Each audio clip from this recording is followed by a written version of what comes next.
Hare Krishna, everyone. Welcome to today's class. Let's start with Mangalacharan. Om Agyanti Mirandhasya Gyananjana Shalakya Chakshurunmilitam Yena Tasmai Shri Guruve Namah. Namo Vishnu Padaya Krishna Pristhaya Bhutale Srimate Bhakti Vedanta Swami Iti Namine. नमस्ते सरस्वते देवे गौरवाणी प्रचारिणी निर्विशेष शून्यवादी पाश्चात्य देश तारिणी जय श्री कृष्णा चैतन्य प्रभु नित्यानंद श्री अद्वैत गदाधर शिवासादि गौर भक्त वृंद हरे कृष्ण कृष्ण कृष्ण हरे हरे हरे राम राम राम हरे हरे वांछा कल्पतरुभ्यश्च कृपा सिंधुव एव च पतितानां पावनेभ्यो वैष्णवेभ्यो नमः नमो नमः। तो आप सबका स्वागत है। और आज हम बात करेंगे, जो हम थोड़ा सा कल का टॉपिक जो है उसके साथ लिंक करेंगे, वो है गुरु तत्व, है ना। अभी मैंने एक बहुत इंपॉर्टेंट क्वेश्चन दे रही हूँ, ठीक है। थोड़ा इमोशनली हिट करेगा, फील होएगा, लेकिन this is very important to understand guru tattva. And it is very important to understand कि हमारी लॉयल्टी कहाँ पे होनी चाहिए। अभी आप देखोगे इस्कॉन में क्या हो रहा है। इस्कॉन बैंगलोर ऋत्विक्स और जो जीबीसी अंडर इस्कॉन है या बाकी पूरे विश्व के इस्कॉन है, उनमें एक मतभेद चल रहा है ना। There is a clash going on. ठीक है, तो हम क्या सोच सकते हैं कि भाई अभी बाहर के जगत में भी लड़ाई हो रही है, अब ये इस्कॉन वाले भी लड़ रहे हैं, है ना। तो व्हाट इज दिस। तो फिर ये क्या सीख रहे हैं, ये क्या स्पिरिचुअलिटी सीख रहे हैं, ये क्या कर रहे हैं। अम,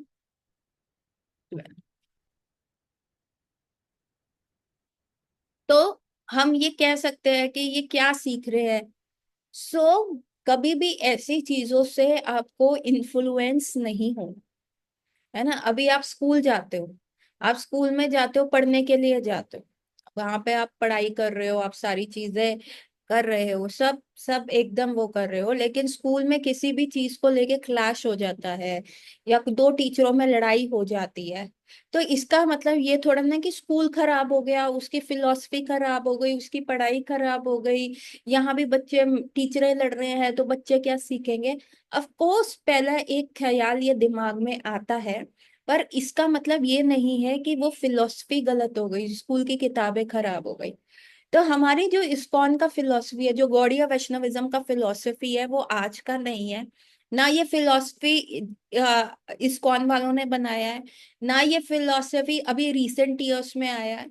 ये तो गुरु शिष्य परंपरा से चला आ रहा है, और ये तब से चला आ रहा है ब्रह्मा जी से। हमारा क्या है, ब्रह्मा मध्वा गौड़ीय संप्रदाय। लेकिन कई बार जब भक्ति सिद्धांत सरस्वती ठाकुर महाराज भी इस धराधाम से चले गए थे, तो उस समय भी जो गौड़ीय 64 गौड़ीय मठ जो बने थे, उनमें से भी कुछ जगह बहुत मतभेद हो गया गद्दी को लेके, कि नहीं हमें तो गद्दी चाहिए। तो भक्ति सिद्धांत सरस्वती ठाकुर प्रभुपाद ने पहले ही कह दिया था, मेरे जाते ही अग्नि आग लग जाएगी यहाँ पे, सारी जगह बहुत बड़ी भीषण आग लगने वाली है, इतना बड़ा भीषण आग लग जाएगा, चीजें बहुत खराब हो जाएंगी। ऐसा उन्होंने कहना शुरू कर दिया था, और उनके जाते ही ऐसा हुआ, गौड़िया मठ टूट गया, है ना। तो इसका मतलब ये नहीं है कि गौड़िया फिलॉसफी खराब हो गई। कलयुग में रह रहे हैं, कली का प्रभाव तो होगा ही होएगा ना। आप कलयुग में रह रहे हो, और कली तो आपके ऊपर प्रभावित करेगा ही करेगा। तो आपको क्या देखना है कि आप वहां पे जाके क्या सीख रहे हैं। तो जो गुरु तत्व है वो तो इंटैक्ट है ना। जो गुरु तत्व आया है वो गुरु शिष्य परंपरा के थ्रू आ रहा है, और वो जो टीचिंग्स हैं वो इंटैक्ट है, उनमें कुछ भी कली का जो है दोषारोपण नहीं हुआ। तो आप वो टीचिंग्स को ले सकते हो। अभी another example I give you is, इसको ऐसे समझ सकते हैं। मैंने ये बताया था कि ओके फॉर एग्जाम्पल मी, अभी आप लोग ना मेरे से जुड़े हो, एंड ऑफ कोर्स जब हम एक दूसरे के साथ रहते हैं, हर संडे मिलते हैं, बहुत बात करते हैं, मंडे टू फ्राइडे हम 1 घंटा बैठ के वार्तालाप करते हैं, तो समहाउ अनसेड एक दूसरे के प्रति हमारा जो होता है अट्रैक्शन हो ही जाता है, हम एक दूसरे के बंधु बन ही जाते हैं। और हमारे हृदय में क्या होता है, एक दूसरे के लिए सॉफ्ट कॉर्नर आ ही जाता है। अभी हम में से कोई, भगवान ना करे, कोई बीमार हुए तो हमें लगेगा यार उसको ठीक तो है, या तुमने दवाई टाइम पे खाई, तुमने डॉक्टर को दिखाया क्या, तुम ठीक तो हो, तुम्हें कोई सहायता की आवश्यकता तो नहीं है। तो एक कर्टसी से कभी हमारा एक ये छोटा सा ग्रुप बन गया है ना। और उसी प्रकार से मेरा भी आप लोगों के प्रति अटैचमेंट हो गया, और आपका भी मेरे प्रति अटैचमेंट हो गया होगा, है ना। तो आप सब, अभी बहुत लोग कहते हैं माता जी ये, माता जी वो, माता जी कितनी अच्छी है, जो भी, मतलब what ever you praise me for.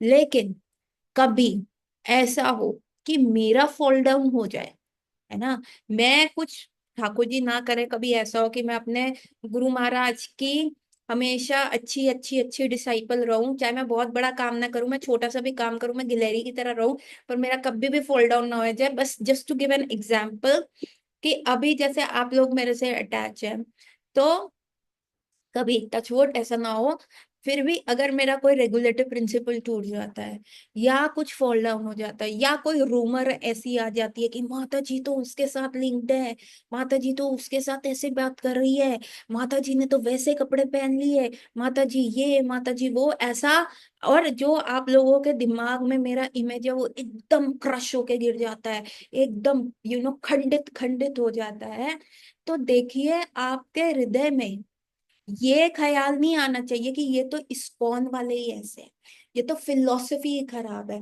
ये तो मूवमेंट ही खराब है, यहाँ कुछ भक्ति वक्ति नहीं। अरे एक व्यक्ति के फॉल डाउन की वजह से आप पूरे संप्रदाय पे उंगली नहीं उठा सकते, क्योंकि गुरु तत्व इंटैक्ट है। जो मैं आपको अभी बता रही हूँ वो मैंने अपने गुरुओं से सुना, वो मैंने अपने शिक्षा गुरु से सुना, मैंने इस्कॉन के बहुत शिक्षा गुरु से ये चीजें सुनी, अपने दीक्षा गुरु से ये चीजें सुनी, और जो मैं आपको बोल रही हूँ वो सारी चीजें बिल्कुल इंटैक्ट है। बिल्कुल जो मैंने सुना वो मैं अपनी जीभा से आपके समक्ष बोल रही हूँ। तो this is the guru tattva. It is not attach to a person per se, कि माता जी बोल रही हैं तो माता जी गुरु हो गई, no, the tattva remains intact. अब माता जी का फॉल डाउन हो सकता है, बट दैट डजंट मीन कि गुरु तत्व ही खराब हो गया। Are you getting my point? Please, please write it in the chat box.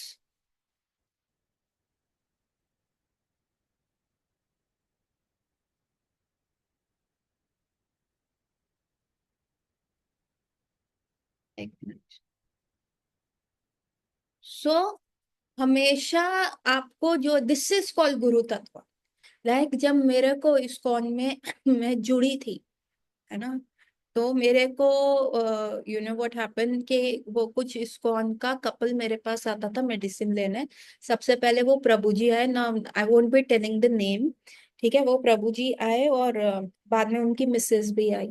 तो वो जो प्रभु जी थे, he was he was in, जब भी आते थे तो धोती कुर्ता पहन के आना एंड तिलक लगाना, saying always Hare Krishna, and always trying to preach me, and I was a Punjabi, no, and I was going to गुरुद्वारे, and I was like कि यार ये क्यों मेरे को बार बार ऐसा बोलते हैं कि आ जाओ ज्वाइन कर लो ये वगैरह वगैरह। I was not very much interested, but जब मेरा मैंने बताया कि बिजनेस में फॉल डाउन हुआ, देन आई बिकम इंटरेस्टेड, नहीं यार ये कुछ तो काम की बात है, ये भगवान की बात कर रहे हैं, अभी कोई गलती ना हो जाए, कुछ ऐसा ना करे, एक एक माला करूंगी तो शायद लाख लाख रुपया मिलेगा, मेरा बिजनेस में बहुत वो हुआ।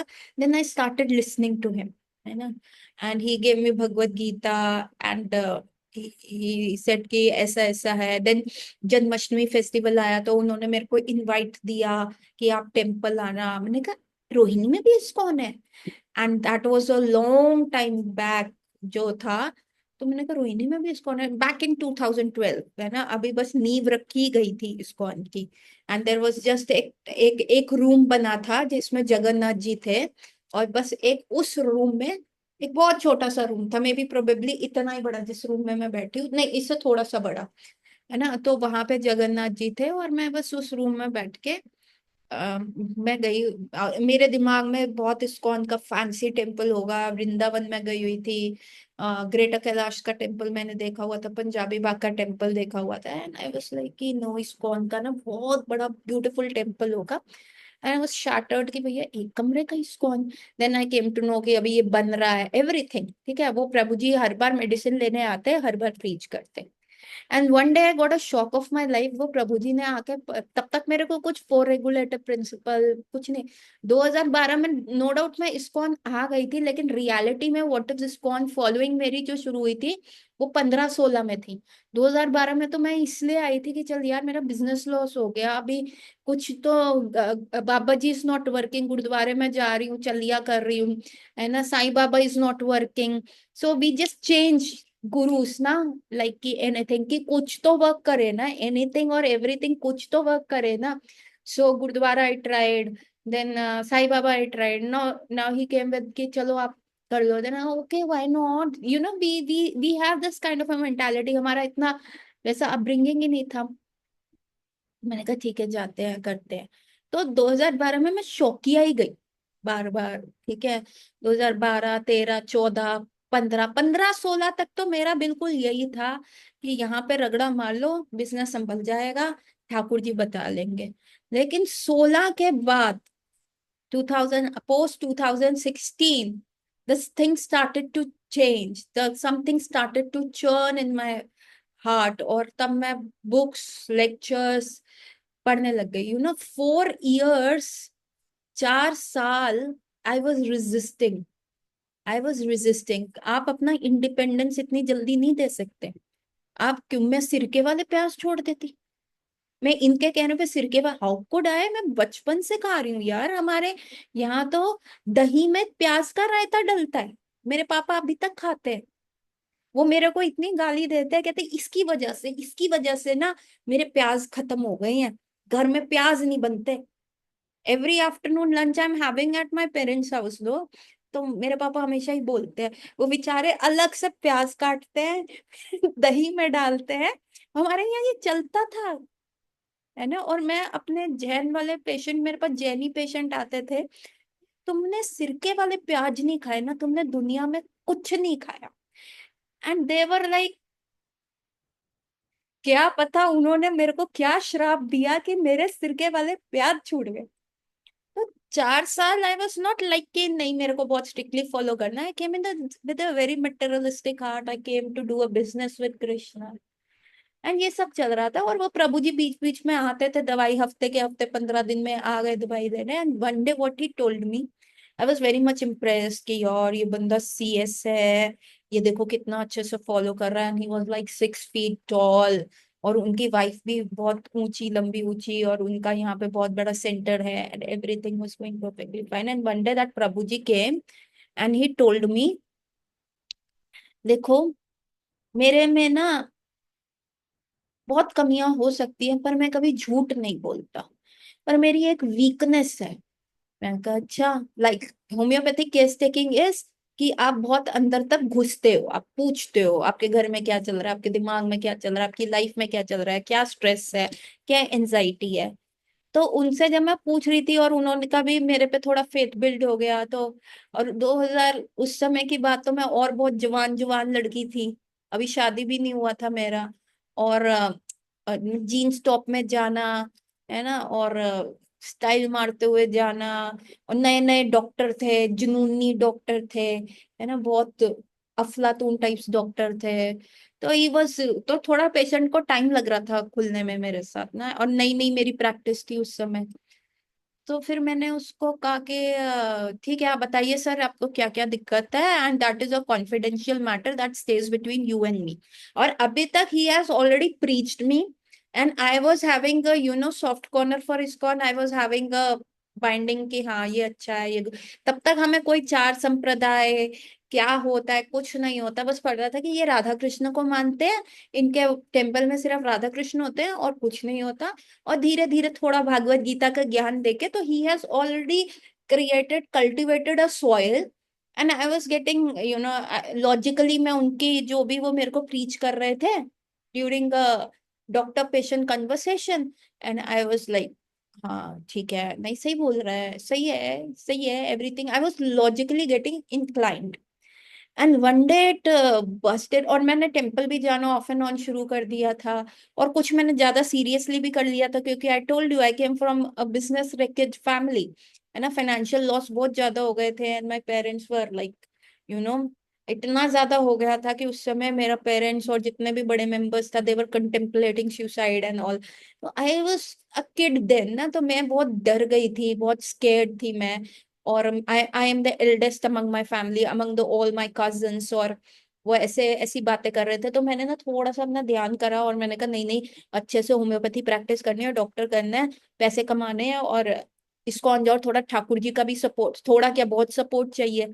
सो I was getting influenced and, और उस समय माहौल ऐसा हो गया था, but one day that guy came and he said, you know, मैं ना अपनी बीवी आए, मेरे को ना अपना इस बिजनेस के लिए ना बड़ी जगह टूर मारना पड़ता है, मैं इधर उधर जाता हूँ, and I take my secretary with me. अभी तक it was going perfectly fine, then he said I share a room with my secretary, and I was like excuse me. कहते यस, मेरा ना लस्ट है, मेरा वो कंट्रोल नहीं होता, and I am having affairs. और बट द थिंग इज कि मैं अपनी बीवी से झूठ नहीं बोलता, मैं झूठ कभी नहीं बोलता डॉक्टर साहब, मैं बिल्कुल झूठ नहीं बोलता। मैंने कहा बाबा रे, तो झूठ बोल रहे बेवकूफ आदमी, you are torturing your wife, और वो तुम्हारे दो बच्चे हैं, and this is cruel, this is absolutely cruel. तुम अपनी बीवी को ये बोल के जा रहे हो कि भैया मैं जा रहा हूँ दूसरी जगह, और that and he is breaking one of the four regulative principle, जो बाद में हमें पता चला कि मैं अपनी सेक्रेटरी के साथ रूम शेयर कर रहा हूँ, माय माय वाइफ नोज कि मैं किसके साथ बेड में हूँ। And I was like taken aback. मतलब उसकी वाइफ ने, हमारा प्रिंसिपल होता है कि आप अपनी कुर्सी पे बैठ के जो भी आपको पेशेंट बोल रहा है उसको आप जज नहीं कर सकते, you can not be judgemental, जो वो आपसे मदद मांग रहा है आपको देनी है, ये हमारा ओथ होता है एज अ डॉक्टर। आप जजमेंटल हो ही नहीं सकते। I have gay patient I am treating, I have lesbian patient I am treating, I have so many different kind of patient, I know them in the personal life, they are not good people, but हम उसको अपना treatment का scrutiny में ला ही नहीं सकते कि ये कैसा व्यक्ति है, हमको जितना वो मदद मांग रहे हैं। And that day I was like, मतलब मैं उस कुर्सी पे बैठ नहीं पाई, मैं जस्टिस नहीं कर पा रही थी, बिकॉज मेरे दिमाग में उस व्यक्ति को जज कर रही थी मैं, but still I controlled, and मैंने उसका जो भी उसका दवाई दिया, फॉलोइंग थिंग्स। और फिर जब उसका वाइफ आई मेरे पास ट्रीटमेंट के लिए, तो उसकी वाइफ ने भी मेरे को ये सारा डिस्क्लोज किया, डॉक्टर साहब my husband has the affairs, है ना। मैं कहा भाई तो इस बंदे के साथ रह क्यों रही है, लॉयल्टी तो है ही नहीं, विद बिकॉज ऑफ किड्स वो कहते हैं मैं सुधर जाऊंगा, इस्कॉन में दीक्षा भी ले ले for regulative principle. See I was a neophyte then ना, मेरे को अभी थोड़ा, मैं why I am telling you, I am not defaming that man और अ वाइफ और यो भी, बट उस समय ये ख्याल आ सकता था कि इस्कॉन में भी, स्पिरिचुअल इंस्टीट्यूट में भी ये चीज हो रही है, नो नो नो ये तो खराब है, ये तो गंदा है, छोड़ो, ये तो सभी खराब है। लेकिन एक व्यक्ति के चरित्र से आप एक पूरी ऑर्गेनाइजेशन को, जो कि बहुत लॉन्ग स्टैंडिंग है, उसको जज नहीं कर सकते। क्यों नहीं जज कर सकते? क्योंकि गुरु तत्व इंटैक्ट है, फोर रेगुलेटिव प्रिंसिपल इंटैक्ट है, और जो आपके 16 माला जो किताबें हैं वो इंटैक्ट है, जो टीचिंग वो प्रीचिंग, इसको गुरु तत्व कहते हैं। So I have to you know, that's unprejudiced आपको होना पड़ेगा, आपको जज नहीं करना पड़ेगा, क्योंकि ये समाज ही उठ के गया है यहाँ से। हम कोई वैकुंठ से उतरे हुए लोग तो नहीं है जो हम इस्कॉन में जा रहे हैं, हम इसी गंदे कलयुग के कीचड़ भरे गंदे समाज में से उठ के आ रहे हैं, और हमारे हृदय में बहुत सारे अनर्थ हैं। हमारे हृदय में काम है, लोभ है, कल्मश है, मद है, मत्सर्या है, ईर्ष्या है। अभी हम पानी के नीचे गए हैं तो धीरे धीरे तो होगा ना, सफाई शुरू हुई है, अभी हम साफ नहीं हुए। हाँ, हम जब नए नए जाते हैं ना तो हमें बहुत सभी डिवोटी लगता है, ऐसा लगता है पूरा वैकुंठ का नाम, हरे कृष्णा माता जी, हरे कृष्णा प्रभु जी, दंडवत प्रणाम, दंडवत प्रणाम। ठीक है, और वही माता जी और वही प्रभु जी का भी बिहेवियर कई बार हम देख लेते हैं, अरे नहीं हम कलयुगी मनुष्य ही हैं। तो गुरु तत्व इज डिफरेंट, व्यक्ति विशेष को आपने नहीं मानना। Yes you can be impressed by them, you can take them as an idol, पर लेकिन यदि उनका फॉल डाउन हो जाता है उनके स्टैंडर्ड से, तो इसका मतलब ये नहीं है कि वो पूरा ऑर्गेनाइजेशन खराब है। आपको बेनिफिट ऑफ डाउट देना पड़ेगा, अपने आप को बचाना होगा। उसने अपना ऑक्सीजन मास्क छोड़ दिया है ना, तो इसका मतलब ये नहीं है कि oxygen mask is not working. अभी प्लेन में कोई डिस्ट्रेस होता है, या फ्लाइट में कोई डिस्टरबेंस हो रहा है, या फ्लाइट जो है बिल्कुल इट इज दिक्कत हो रहा है, कुछ टर्बुलेंस बहुत ज्यादा हो गया, तो एकदम से ऑक्सीजन मास्क गिरते हैं। अभी आपको अपना ऑक्सीजन मास्क लगा के रखना है। अभी एक व्यक्ति बहुत जिद्दी था, उसने अपना ऑक्सीजन मास्क उतार दिया, उसको देख के आपको अपना ऑक्सीजन मास्क नहीं उतारना। वो बेवकूफ है, वो बुद्धू है, उसने वो ऑक्सीजन मास्क हटा दिया। इसका मतलब ये थोड़ा ना कि oxygen mask is not working. आप अपना लगाए रखो ना, आप जुड़े रहो, क्योंकि हमें अभी सफाई करनी है। हमारे हृदय में बहुत गंद है, पता नहीं अनंत कोटि जन्मों से हमारे कितने संस्कार है, बिल्कुल गूगल सर्च हिस्ट्री की तरह हमारे दिमाग में है। और जैसे ही हम एक चीज को डायल करते हैं, वो गूगल सर्च हिस्ट्री की तरह सामने आ जाते हैं, और हम उसी की तरफ मुड़ जाते हैं, एज इफ वो लस्ट जो होता है ना, वो हमें पुश कर रहा, ये करना है। अभी प्रभुपाद के भी कितने सारे डिसाइपल्स थे जो फोर रेगुलेटिव प्रिंसिपल तो फॉलो कर रहे थे, लेकिन लस्ट से उनका नहीं हो रहा था। बहुत सारों ने फिर विवाह कर लिया, बहुत सारे सन्यासीज ने विवाह कर लिया, बहुत सारों ने फिर से they went back to their lifestyle, porn देखना, मल्टीपल थिंग्स करना, नॉनवेज खाना। तो व्यक्ति विशेष से कभी भी नहीं होगा जब तक आप गुरु तत्व को नहीं समझोगे। जितने लोगों ने सिर्फ प्रभुपाद के प्रति अपना इंक्लिनेशन दिखाया है ना, व्यक्ति विशेष के प्रति इंक्लिनेशन दिखाया, तो जैसे ही प्रभुपाद धराधाम से चले गए, उनका फॉल डाउन हो गया। पर Prabhupada was not here to prove himself a vishwa guru. क्या प्रभुपाद का ये एम था कि मुझे गुरु जैसे सम्मान दो, मैं पूरे संसार का गुरु बनूं? No, he was there to establish a guru तत्व। और जितने लोगों ने वो गुरु तत्व समझा प्रभुपाद के जाने के उपरांत भी, वो जुड़े रहे, और आज वो कंप्लीटली शुद्ध हो गए, वो आचार्य की पोस्ट पे आ गए। ठीक है। Even when Chaitanya Mahaprabhu came, Chaitanya Mahaprabhu was called the first reformer, है ना। जितने भी सोशल रिफॉर्मर्स हुए, Chaitanya Mahaprabhu was the first one. अगर आप अपने, मैंने 6th क्लास की अपनी हिस्ट्री की बुक में फर्स्ट टाइम चैतन्य महाप्रभु का नाम सुना था एज अ रिफॉर्मर। मैंने याद किया था, मुझे याद है, मैंने ये क्वेश्चन आंसर में लिखा था 6th और 7th क्लास में, हमने ये पढ़ा था, है ना। He was the first social reformer. कैसे उन्होंने कास्ट सिस्टम को अबॉलिश कैसे किया, कि हर व्यक्ति जो है वो वैष्णव बन सकता है यदि वो कृष्ण को एक्सेप्ट करे, चाहे वो शूद्र क्यों ना हो। चैतन्य महाप्रभु ने क्या किया, ना मैं ब्रह्मचारी, ना मैं गृहस्था, ना मैं वानप्रस्थी, ना मैं सन्यासी, ना मैं ब्राह्मण, ना मैं क्षत्रिय, ना मैं वैश्य, ना मैं शूद्र। तो आप कौन है चैतन्य महाप्रभु? गोपी पद कमले और दास है अनुदास। I am here as a servant of Krishna. That's it. That's my only real ego. That's my only identity. बात खत्म, फुल स्टॉप। तो आप कहो Chaitanya Mahaprabhu was a social reformer, तो हरिदास ठाकुर जो मुस्लिम फैमिली में पैदा हुए, और रूप गोस्वामी और सनातन गोस्वामी जिन्होंने मुस्लिम शासक को सर्व किया था, और कायदे से उस समय के हिंदू समाज में उनका जात चला गया था, उनका हुक्का पानी बंद हो गया था, उनको एज अ कन्वर्टेड मुस्लिम्स माना जा रहा था। तो Chaitanya Mahaprabhu why didn't he fight कि जगन्नाथ टेम्पल में इनको अलाउ करो? क्यों नहीं अलाउ कर रहे हरिदास को? अब तो वो वैष्णव बन गया। पर चैतन्य महाप्रभु ने कभी भी शारीरिक स्तर पे चीजें नहीं करी, उन्होंने कभी भी बॉडी कॉन्शियसनेस नहीं दी कि ये मुसलमान है तो फाइट करो। जो भी वहां के सोशल नॉर्म्स चल रहे थे उन्होंने उसको फॉलो किया। परंतु वो हरिदास ठाकुर के लिए एवरी डे, जितने साल भी वो जगन्नाथपुरी रहे, एवरी डे जगन्नाथ जी का प्रसाद लेके हरिदास ठाकुर की कुटीर पे जाते थे, और वो प्रसाद उनको देते थे। सनातन गोस्वामी की पूरी बॉडी पस से भर गई थी जब सनातन गोस्वामी जंगल के रास्ते चैतन्य महाप्रभु से मिलने आए, और चैतन्य महाप्रभु ने उनका आलिंगन कर लिया। और सनातन वाज एम्बैरेस, महाप्रभु नहीं नहीं देखिए मेरी बॉडी में ये सब पस है, डोंट डू इट। उनको शर्म आ गई, वो रोने लग गए। पर चैतन्य महाप्रभु ने जब उनको आलिंगन किया, कहते this is the most pure, Ganga स्नान से भी ज्यादा सनातन तुमको आलिंगन करने पे मेरे को प्योरिटी आ रही है। He didn't change the society, क्योंकि वो शारीरिक स्तर पे नहीं करना चाहते थे कि ये मुसलमान है हिंदू है इसको ये लड़ाई करो, बट उन्होंने ही हरिदास ठाकुर को नामाचार्य बोला।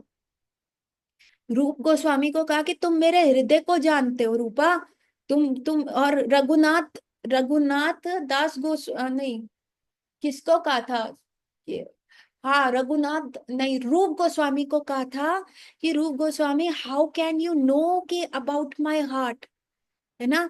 जब रूप गोस्वामी ने अ, रथ यात्रा के समक्ष एक पोयम लिखी थी, एक बॉलीवुड सॉन्ग लिखा था, मैं भी वही हूँ लड़की, तुम भी वही लड़के हो, चैत्र मास का महीना है, हवा वैसी ही चल रही है, परंतु मैं तुमको क्यों नहीं पहचान पा रही और तुम वो चीज नहीं है। And Chaitanya Mahaprabhu went into an ecstasy reading, और उन्होंने कहा स्वरूप, इस रूप को मेरे हृदय के बारे में कैसे पता, कैसे पता। एक्चुअली वो जो बॉलीवुड सॉन्ग था उसका मतलब क्या था कि मैं वही राधा हूं और तुम वही कृष्ण हो, और ये वही चैत्र मास का महीना है, स्प्रिंग टाइम है, हवा है, फूल है, बालों क्या है, बागों में बहार है, दिल बेकरार है, पर still you are not that same person, तुम बदल गए हो, because this is not Vrindavan, where is Govardhan, where is Jamuna. तो ही वॉज हार्ट ब्रोकन उस समय। सो हमें क्या करना है, चैतन्य महाप्रभु को फॉलो करना है, फालतू की चीजों में। You see I will tell you a mantra जिसमें आप बहुत खुश रहते हो। आपको हर लाइफ में ना, मैं अपने हर पेशेंट को यही बात कर बोलती हूँ, और ये मैं अपने आप को भी हर बार समझाती हूँ। अगला व्यक्ति अगर आपसे झूठ बोल रहा है, अगला व्यक्ति आपको धोखा दे रहा है, तो आपको उसको राइट रॉन्ग नहीं प्रूव करना, आपको क्लोजर नहीं चाहिए। बोल तूने गलत किया, बोल तूने झूठा बोला, क्या होगा, 90% of your life will try to prove yourself. अभी आपको समझ पड़ गई है ना कि अगला व्यक्ति कैसा है, तो डोंट गो फॉर क्लोजर्स। आपको लाइफ में कभी क्लोजर्स नहीं मिलेंगे, और क्लोजर मिलना भ्रम है ना। अभी बॉयफ्रेंड के साथ ब्रेकअप हो गया तो तुम गर्लफ्रेंड्स होने के नाते वहां पे बॉयफ्रेंड, तूने करा ना मेरे को चीट, बता तूने क्यों किया, मान अपनी गलती, मान अपनी गलती, तो दैट इज अ क्लोजर। अरे वो नहीं मानेगा, वो तुम में 100 गलती निकाल देगा, तुम्हें पता है वो व्यक्ति ऐसा था, वो इधर उधर चीट कर रहा था, तो क्यों तुमको उसके पीछे पड़ना। क्लोजर नहीं है, मूव ऑन करो ना। क्लोजर के पीछे हम 90% लाइफ खराब करते हैं अभी। So don't go for closure. तुमने अगर अगले व्यक्ति को जज कर लिया, तुम्हारी हाथ जल गए हैं, तुम्हारा एक्सपीरियंस खराब है, तो क्लोजर मत लो ना। उसके मुंह से निकलवा के कौन बोलेगा कि भाई मैं गंदा हूं, हाँ मैंने ये किया, कौन बोलेगा रे। वो तो एक्सक्यूजेस ही देंगे, देखो परिस्थिति ऐसी थी ये था। जिस व्यक्ति की मैं बात कर रही हूँ अपने पेशेंट की, वो भी कह रहा है मेरा कंट्रोल नहीं हो रहा लस्ट पे, मैं क्या करूं, मेरा ये परिस्थिति है। And he was into a love marriage, जो वो माता जी से उसकी शादी हुई थी वो लव मैरिज थी। मैंने उनको साइड करके मैंने गुरु तत्व को किया, और मैं इस्कॉन से अटैच हुई। अदरवाइज द थिंग्स, तो आप लोग मेरे से अटैच है, बहुत अच्छी बात है, सुन रहे हैं, but understand the guru tattva. Don't take me as a centre. मेरा फॉल डाउन हो सकता है because I am living in the Kalyug, I M